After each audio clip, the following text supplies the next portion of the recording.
सर्वांना नमस्कार. सर्वांचं आजच्या या नवीन व्हिडिओमध्ये मी मंजुषा हार्दिक स्वागत करते. GBS गुलियन बॅरे सिंड्रोम हा आजार ज्याने पुण्यात धुमाकूळ घातला आहे आणि पुण्यात ह्या आजाराचे बरेच पेशंट सापडत आहेत. पुण्यात पिंपरी चिंचवडमध्ये दोन्हीकडे या आजाराचे रुग्ण आढळून आले आहेत. तर हा आजार नेमका काय आहे, त्याची लक्षणे काय आहेत, ट्रीटमेंट काय आहे आणि सध्याची सरकारची यावरची पॉलिसी काय आहे याबाबत माहिती आपण या व्हिडिओमध्ये पाहणार आहोत. त्यामुळे सगळ्यांनी हा व्हिडिओ पूर्ण पहा आणि माझ्या चॅनलला सबस्क्राईब नक्की करा. तर प्रथम आपण पाहूयात गुलियन बॅरे सिंड्रोम म्हणजे नक्की काय.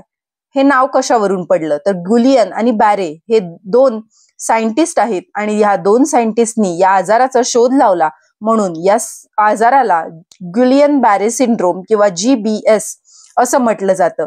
या आजाराचा शोध साधारणपणे 80 ते 100 वर्षापूर्वी लागलेला आहे आणि 80 ते 100 वर्षापूर्वीपासून या आजाराचे पेशंट सापडत आहे. ह्या पेशंटला ट्रीटमेंट मिळत आहे, हे पेशंट बरे होत आहेत.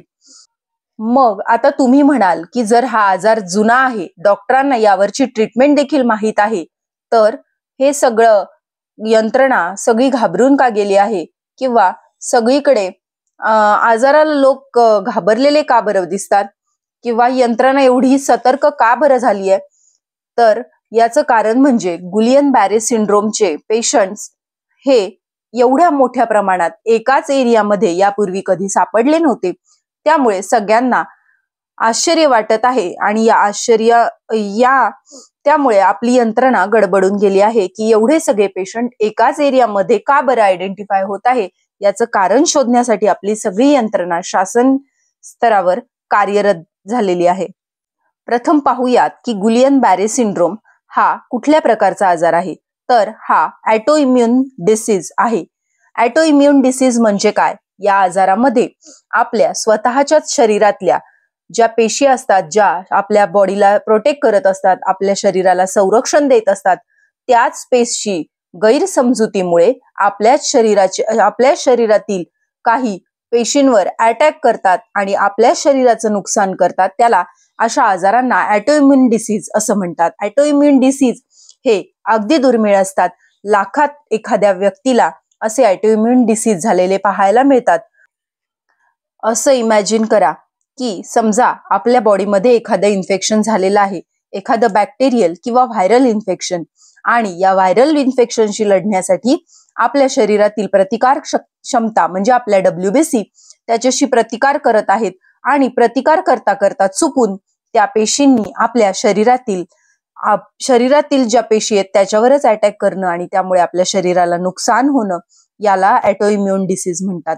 आता या केसमध्ये, पुण्यातल्या केसमध्ये काय होतंय तर लोकांना प्रथम जुलाब, उलट्या, अतिसार असा त्रास होत आहे आणि त्यानंतर जुलाब उलट्यांविरुद्ध लढण्यासाठी ज्या पेशी शरीरात मध्ये तयार होत आहेत, त्या पेशी शरीरात तयार झाल्यानंतर त्या पेशी चुकून आपल्या शरीरातील ज्या नर्वस सिस्टीम आहे, पेरिफेरल नर्वस सिस्टीमच्या ज्या पेशी आहेत त्यावर अटॅक करत आहे आणि पेरिफेरल नर्वस सिस्टीमच्या पेशींवर अटॅक केल्यामुळे आपल्या पेरिफेरल नर्वस सिस्टीमला सेंट्रल नर्वस सिस्टीमकडे मेसेज पाठवण्यामध्ये अडथळा निर्माण होत आहे. पेरिफेरल नर्वस सिस्टीम आणि सेंट्रल नर्वस सिस्टीम या एकमेकांना जोडलेल्या असतात. पेरिफेरल नर्वस सिस्टीम आपल्या बॉडीतले सगळे महत्वाचे मेसेजेस सेंट्रल नर्वस सिस्टीमला म्हणजे आपल्या मेंदूकडे पाठवत असते. परंतु पेरिफेरल नर्वस सिस्टीम मध्ये बिघाड झाल्यामुळे सेंट्रल नर्वस सिस्टीमवर परिणाम होत आहे आणि एकंदरीतच आपल्या मेंदूच्या कार्यामध्ये अडथळा निर्माण होत आहे आणि त्यामुळे या आजाराला मेंदूशी संबंधित आजार किंवा सेंट्रल नर्वस सिस्टीमशी संबंधित आजार असं संबोधलं जात आहे. पुण्यात सध्या जुलाब उलट्या होऊन गेल्यानंतर जुलाब उलट्या किंवा सर्दी, ताप, खोकला हे देखील त्याच्यामध्ये आहे. असे आजार होऊन गेल्यानंतर तयार होणाऱ्या ज्या संरक्षक पेशी आहेत, त्या संरक्षक पेशी चुकून या पेशींवर हल्ला करत आहेत, आपल्या शरीराच्या पेशींवरच हल्ला करत आहेत आणि त्यामुळेच GBS चे रुग्ण सध्या वाढत आहेत असं लक्षात येत आहे. तर यासाठी कारणीभूत बॅक्टेरिया कोणता आहे तर कंपायलोबॅक्टर जिजुनी हा जो बॅक्टेरिया आहे, हा यासाठी कारणीभूत आहे असं लक्षात येतं. तर याची लक्षणं साधारण काय आहेत? तर सर्वप्रथम म्हणजे जुलाब उलट्या होतात. जुलाब उलट्या होऊन गेल्यानंतर 8 ते 10 दिवसांनी हातापायामध्ये मुंग्या येणे, हातापायामध्ये बधिरता जाणवणे किंवा अगदी चालणं अशक्य होणे, उठणं अशक्य होणे, पॅरालिसिस सारखी लक्षणं काही व्यक्तींमध्ये दिसून येत आहे. काहींना श्वास घेण्यास त्रास दिसून येतोय. तर अशा लक्षणांची कुठेही सुरुवात वाटली किंवा थोडीही हातापायांना मुंग्या येणे, बधिरता येणे, असं जर कुठे जडपणा वाटणे अशी लक्षणं वाटल्यास डॉक्टरांशी तात्काळ संपर्क करावा. या आजाराची लक्षणे प्रथमतः पायापासून सुरू होऊन नंतर ती पूर्ण शरीरापर्यंत पसरत जातात. जेव्हा पेशंटला सुरुवात असते आजाराची तेव्हा पायापासून लक्षणं जाणवायला सुरुवात होते. पायातल्या ज्या नसा आहेत त्या वीक होतात, त्या रिस्पॉन्स देईनाशा होतात आणि त्यामुळे व्यक्तीला हालचाल करणं, एका जागेवरून दुसरीकडे जाणं, त्याची रोजची क्रियाकर्म करणं हे अवघड होऊन बसतं आणि पेशंटला ऍडमिट करावं लागतं. परंतु हा आजार तिथेच कंट्रोल झाला तर ठीक आहे, परंतु हा आजार जर तिथेच पायांवर कंट्रोल झाला नाही तर तो हळूहळू वर पसरत जातो, मग हातांवर परिणाम होतो आणि आपल्या श्वसन संस्थेकडे मग तो आजार येतो. आणि श्वसन संस्थेच्या ज्या पेशी आहेत त्या किंवा श्वसन संस्थेच्या नसा किंवा फुफ्फुसाचं कार्य जर व्यवस्थित चाललं नाही तर तिथे जीवाला धोका निर्माण होतो. त्यामुळे तो आजार पायाकडे असतानाच, खाली असतानाच हातापायाला मुंग्या, बधिरता जाणवत असल्यास ताबडतोब हॉस्पिटलशी संपर्क करा आणि ताबडतोब ट्रीटमेंट घ्या. ताबडतोब तुमच्या फॅमिली डॉक्टरशी, मोठ्या दवाखान्यांशी म्हणजेच सरकारी रुग्णालयांशी संपर्क करा. महापालिकेची रुग्णालये, सरकारी ग्रामीण रुग्णालये यांच्यामध्ये या ट्रीटमेंटची सोय सरकारने मोफत उपलब्ध करून दिलेली आहे. त्याचा फायदा घ्या. पुणे महानगरपालिकेच्या कमला नेहरू रुग्णालयात आणि पिंपरी चिंचवड महानगरपालिकेच्या YCM रुग्णालयात या आजाराच्या पेशंट्सवर मोफत उपचार केले जाणार आहेत. महात्मा फुले जन आरोग्य योजनेत या आजारावर ट्रीटमेंट मोफत दिली जाणार आहे. तर महात्मा फुले जन आरोग्य योजनेबद्दल अधिक माहिती आपण उद्याच्या व्हिडिओमध्ये घेणार आहोत.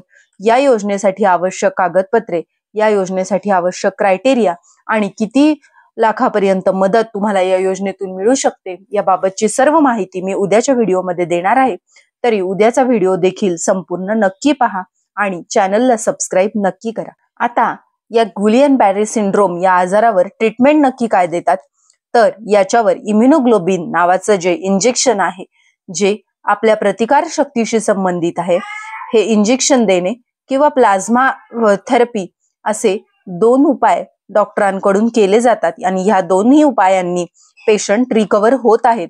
पेशंट रिकवर होण्याचं प्रमाण जास्त आहे आणि त्यामुळे घाबरून जाण्याचं असं विशेष कोणतं कारण नाही. पेशंट्सला कॉम्प्लिकेशन वाटत आहेत अशा पेशंटला तातडीने ICU मध्ये शिफ्ट केलं जाऊन तज्ञ डॉक्टरांकडून त्यांच्यावर ट्रीटमेंट केली जात आहे.